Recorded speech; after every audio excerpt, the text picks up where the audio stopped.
Hola, ¿cómo están? Soy Alejandro Páez y hoy vamos a tener una clase de práctica profesionalizante 2. Vamos a hablar de fotografía. Nos quedamos en Barthes, tendremos que avanzar sobre más cuestiones que tienen que ver con el análisis semiótico, es decir, el análisis de los signos y de cómo estos signos configuran textos y cómo esos textos participan de discursos que van a construir la realidad en términos de producción de imágenes. Para eso tenemos que ir primero un poco a la raíz de la semiótica y para eso necesitamos hablar un poco de Peirce. A ver, Peirce, Charles Sanders Peirce, no es sencillo, les estoy por compartir un texto junto con este video, porque lo que hace Peirce cuando él funda la semiótica, ¿no? Un investigador norteamericano de fines del siglo XIX que funda la semiótica al mismo tiempo que Saussure en Austria estaba fundando la sociología, la semiología, o sea que había como una necesidad de empezar a estudiar los signos desde otro lugar. ¿Y por qué nos interesa más Peirce que Saussure? Porque Saussure estaba muy interesado en el habla, ¿sí? En los signos y cómo ellos configuran la lengua. Mientras que Peirce lo que le interesaba era formar una lógica, una modalidad de pensamiento, o por lo menos entender cómo nosotros comprendemos el mundo desde nuestra interpretación de los signos, ¿no? Y si bien a Saussure no le interesaba el mundo real, a Peirce sí le interesa el mundo real. Por eso Saussure tiene un binomio de significante-significado, mientras que Peirce tiene el interpretamen, que vendría a ser el significado, el representamen, que vendría a ser el significante, y tiene el objeto, que vendría a ser justamente cierta experiencia del mundo real. Bien, y acá se complica rápidamente la historia, ¿no? Recordemos que estamos tratando de entender una lógica, una modalidad de pensamiento. Y de nuevo, nos interesa Peirce porque en ese estudio que él hace de los signos aborda los distintos tipos de signos visuales. Y eso nos interesa mucho porque nos va a ayudar a entender la fotografía, o por lo menos a pensar problemáticas en torno a la fotografía. Bien, presten atención, es muy gracioso porque es muy difícil. Peirce piensa una lógica de 3 puntos, ¿no? Donde en uno va a estar la primeridad, luego la segundidad y por último la terceridad.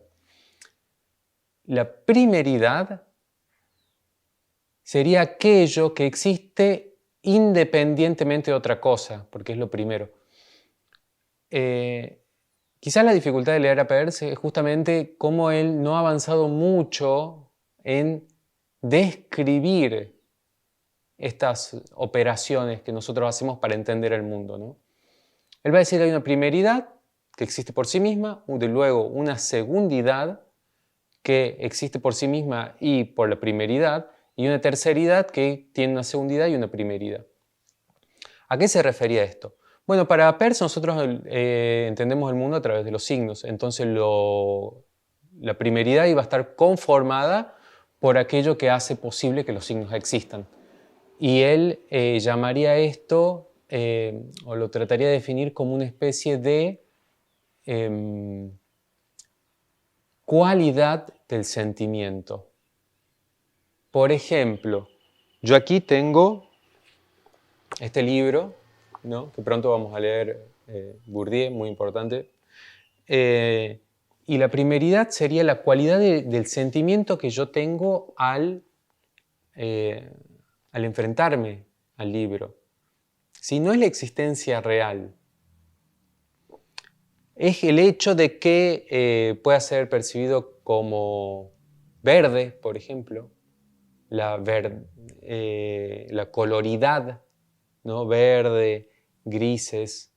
Eso vendría a ser la primeridad. La cualidad, ¿no? La cualidad es que sea verde, que sea gris, que sea delgado, ¿no? Y miren cómo los signos empiezan a despegarse del objeto, porque esos signos en realidad configuran el objeto, son su primeridad, son esa forma que yo tengo, esa cualidad que tiene el sentimiento, ¿no? El sentimiento de la coloridad, de la materialidad y de, bueno, incluso podríamos hablar del olor, ¿no?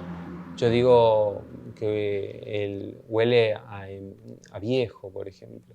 No estoy hablando de la primeridad, ¿sí? En la segundidad ya se va a encontrar el objeto, ¿sí? En la segundidad se encuentra lo real.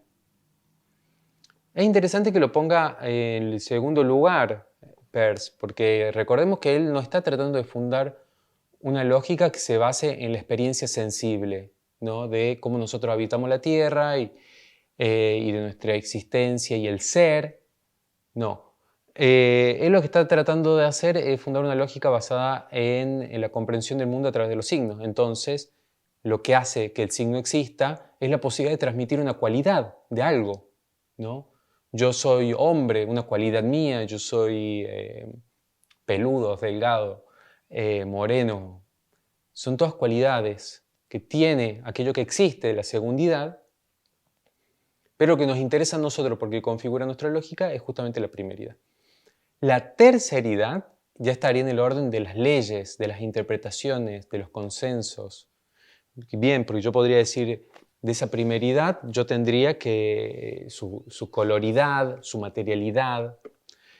En su segundidad yo ya tendría su existencia, es decir, si alguien me tira con este libro y me golpea, yo tengo un signo de su existencia. Mientras que en la terceridad podríamos estar hablando de que es conocimiento, ¿no? Porque los libros en el consenso general de la población son conocimiento. Podremos hablar que es literatura, podríamos hablar de que es arte, podríamos hablar de que es clandestinidad, si es un libro que es clandestino, etcétera, etcétera, ¿no? Entonces ya estaríamos en el orden de las leyes, de las construcciones discursivas complejas. A esa triada también le va a asignar, se le podría hacer una correspondencia con los distintos elementos del signo, ¿no? Donde justamente el referente vendría a ser la primeridad, ¿no? Que es justamente lo que yo obtengo en términos de las cualidades de algo. El objeto vendría a ser el objeto en sí, lo real, y el interpretamen vendría a ser el signo, mi interpretación, el sentido que yo le doy a esto. ¿Bien? Entonces tenemos primeridad, segundidad, terceridad, representamen, objeto, interpretamen. ¿Ven cómo se va configurando esa lógica a través de ese número que se quiere expresar, que es el número 3? Bien, así va a pasar Peirce a tratar de entender los signos visuales. Va a decir, bueno, tenemos también signos que son visuales y pueden ser diferenciados. Y esto es lo que nos interesa a nosotros. Porque al tratar de entender la fotografía dentro de la lógica de estos signos, nos encontramos con discusiones, donde cada uno podría llegar a argumentar cosas distintas. En primer lugar, disculpen los ruidos de la calle, es algo que me tiene loco cada vez que quiero hacer una clase. En primer lugar, tendríamos el icono. El icono es un signo que se puede ser clasificado por el hecho de que tiene una semejanza con el objeto. Recuerden que estamos hablando de signos visuales, ¿sí? Entonces estamos hablando de imágenes prácticamente. El signo icono, entonces tiene una semejanza. Podría ser un dibujo, ¿no? Un dibujo de este hombre que tenga una semejanza. Nosotros en el dibujo reconocemos al hombre y ahí tenemos un icono. Luego vendría a ser, lo dejo ahí, después vamos a volver a retomar ciertas delicadezas en la definición del icono. Debía haber traído más libros, a ver. No, bueno, pongamos este libro, lo agarré un poco al azar. ¿No? Esto. Una tijera de podar es un icono, ¿sí? No es una imagen fotorrealista, sino se basa en ciertos parecidos, ¿no? Justamente en eso que configura esa primeridad que tiene que ver con los parecidos, con las cualidades de las cosas, ¿no? Entonces acá tenemos justamente un icono. Acá tenemos un icono. Los tres signos que vamos a ver ahora conviven también. Hay experiencias donde podemos podemos reconocer los tres tipos de signos. Luego está el signo índice.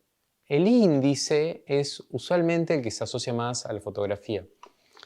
Un signo índice es aquel que es creado como rastro inmediato de la realidad.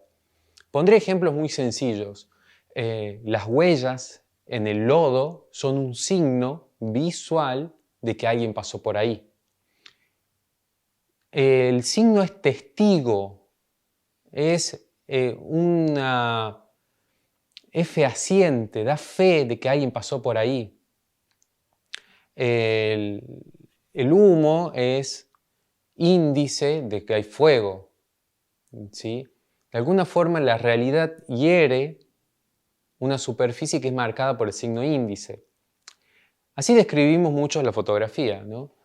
La cámara se abre y la luz entra y hiere el material sensible, pensemos en las fotografías viejas hechas con película, y de pronto esa imagen que fue herida por la luz que emitía esa realidad determinada es testigo de esa, da cuenta de la existencia de eso que estuvo frente de la cámara.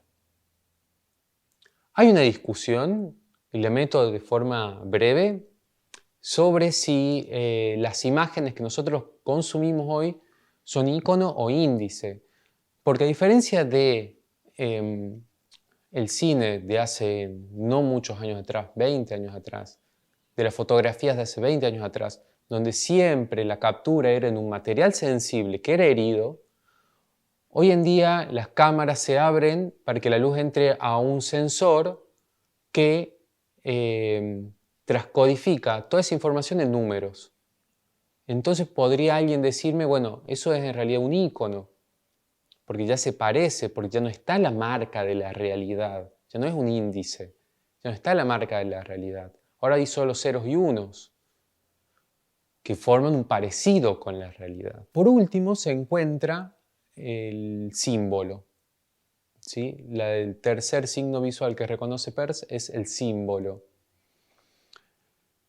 El símbolo es un signo visual donde el sentido está dado por una convención. Por ejemplo, pensemos en, bueno, el más fácil de todos son las letras, ¿no? Como grafismo, como imagen, una letra es una mancha, pero si tiene cierta forma, nosotros somos capaces de reconocer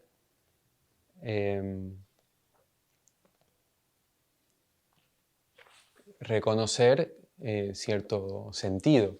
Pero es algo convencional, es decir, si las sociedades humanas dejan de existir y no hay nadie que registre esa convención, ya no puede ser leído de esa manera.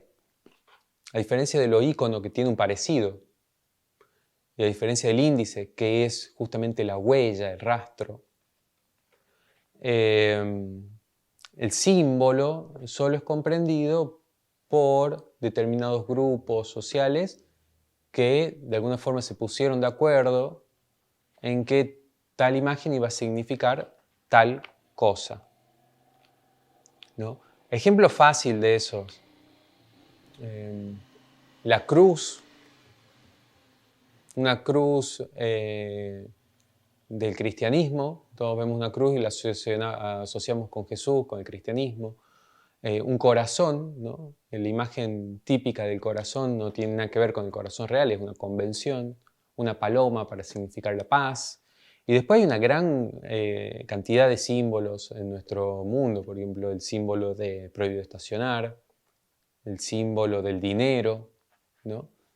Son una gran cantidad de símbolos.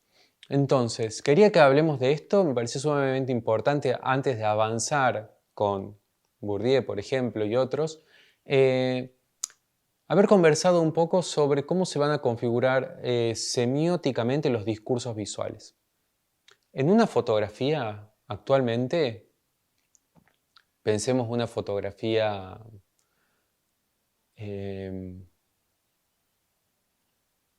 artística, o incluso se me ocurre ahora, tal vez edite esto y la saque porque no sé a dónde voy a llegar, la del Che Guevara, esa fotografía tan popular, ¿no? Que luego fue simplificada para estamparse en remeras. Bueno, la simplificación de esa imagen se vuelve ícono, porque tiene su semejanza y su parecido. La fotografía en sí misma es un índice porque un material sensible que da cuenta de una persona, de una cámara, que al haber estado ahí, de tanto de la cámara como de la persona, y esa foto es testigo de ese momento, y es un símbolo porque para muchos de nosotros esa imagen viene a representar en realidad no a una persona, sino a un clúster de pensamientos que tienen que ver con la revolución principalmente, ¿no? Entonces, podemos leer una imagen desde los tres tipos de signos, ¿no? No son exclusivos. Si el índice nos choca, una docente mía diría el índice choca. No podemos evitar sentir el signo índice. Es lo que vemos, es lo que sentimos, porque proviene de la segundidad, de la realidad misma. El icono tiene que ver con las semejanzas y los parecidos, y ahí podemos encontrar una gran diversidad, porque, bueno, podemos dibujar todos nosotros un ser humano, le pongo esa tarea, dibujen una persona, y probablemente alguien haga un monigote, mientras que alguien más talentoso pueda captar ciertos detalles con cierto realismo, digamos. Entonces vamos a ver una gran complejidad creciente de ese parecido, de esa semejanza en relación al objeto. Y por último tenemos el símbolo, que tiene que ver con todo aquello que nosotros como sociedad convenimos de que van a ser una serie de sentidos que van a pertenecer a un signo determinado. ¿Sí? Por ejemplo, en esta clase puse la imagen del Che Guevara. Así que bueno, vamos a continuar pronto. Espero que lo puedan asociar con lo que vimos de Barthes, ¿no? Los signos, cuáles hemos visto realmente en esa imagen que hemos utilizado, que lo puedan llevar de nuevo a ese ejercicio que hicieron de analizar la fotografía de un fotógrafo y pensar cuáles son los signos que ustedes dijeron, para mí esto es tristeza, pero cuáles fueron ese signo probablemente símbolo que te llevó a pensar la tristeza. Y después reflexionar sobre esta cuestión de lo indicial, si realmente hoy en día la fotografía puede ser testigo de algo o es quizás ya siempre semejanza con la realidad. Y ya las cámaras digitales ya no pueden atestiguar nada porque esos ceros y unos que se terminan convirtiendo todas las imágenes que se capturan son iguales a los ceros y unos de una película de Pixar, por ejemplo, de una imagen generada por computadora. Los dejo con esta reflexión. Pronto espero que compartamos fotografías. Hay un ejercicio ahí pendiente. Solo hay que darle forma, pero bueno, nos vemos pronto.